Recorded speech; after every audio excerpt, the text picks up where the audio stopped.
Hello friends, எல்லோரும் நல்லா இருக்கீங்களா? இன்றைக்கி நம்ம கேரளாவில் ஃபேமஸான ஒரு பலகாரம் நம்ம செய்யலாம். அதுக்கு பேர் பழம்பொரி. அதுக்கு தேவையான பொருட்கள்: ஒரு பழம் எடுக்கணும், அது சின்ன சின்ன பீஸாக கட் பண்ணிக்கிடணும். ஒரு டம்ளர் மைதா மாவு எடுக்கணும். அதில் ஒரு நுள்ளு சோடாப்பொடி சேர்க்கணும், சோடாப்பு சேர்க்கணும். அது கூட ஒரு 1/4 டீஸ்பூன் மஞ்சள் பொடி கூட நம்ம சேர்க்கணும். அந்த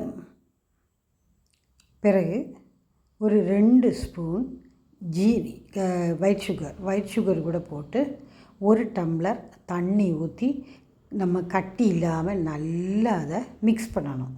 இந்த பழத்தை சின்ன சின்ன பீஸாக நம்ம கட் பண்ணி வச்சுருக்கணும். மாவு பார்த்திங்களா, நல்ல கட்டி இல்லாமல் நம்ம குழச்சி வச்சுக்கிடணும். பழத்தை இந்த மாதிரி சின்ன சின்ன பீஸாக நம்ம கட் பண்ணி வச்சுக்கிடணும். இந்த மாவில் அந்த பழத்தை போடணும்.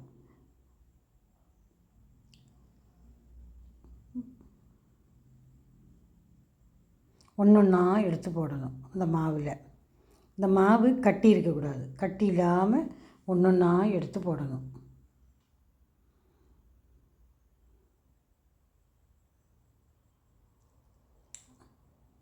ஒரு சட்டியில், இரும்பு சட்டியை அடுப்பில் வச்சு ஒரு 200 மில்லி தேங்காய் எண்ணெய் ஊற்றி இந்த பழம் ஒன்றா எடுத்து போட்டு வேக வைக்கணும். நல்ல ப்ரௌன் கலரில் வேகணும்.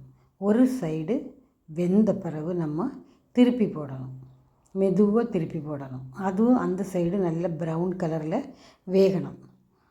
வெந்த பிறகு நம்ம எடுத்து சர்வ் பண்ணலாம். இது ரொம்ப டேஸ்டான ஒரு பலகாரமாக்கும்.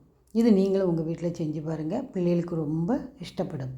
இந்த வீடியோ இஷ்டப்பட்டிருந்தால் லைக் பண்ணுங்கள், ஷேர் பண்ணுங்கள், சப்ஸ்கிரைப் பண்ணுங்கள். சப்ஸ்கிரைப் பண்ண எல்லாருக்கும் ரொம்ப நன்றி. தேங்க்ஸ் ஃபார் வாட்சிங்.